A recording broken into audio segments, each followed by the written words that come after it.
Guys, আমার কাম নাইটে দেখেন এ সীসা লাগানো হইতেছে নাটের। এগুলো বড় নাট, 2 ফুট করে লম্বা।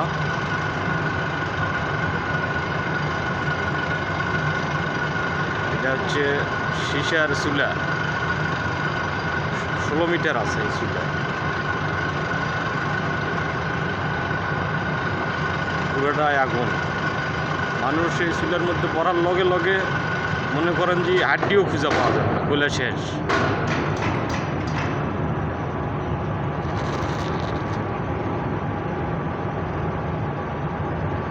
গায়ে পায়ে শরীরত পড়লে তো পড়ার লগে লগে শরীর শেষ, উল্টা হাড্ডি সব গুলে যাবে। এটা এখন যাইব পানির থেকে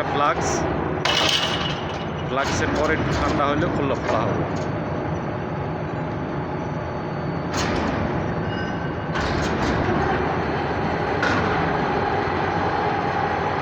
সর্বদাই সুখে থাকো, ভালো থাকো, সত্য কথা বলো।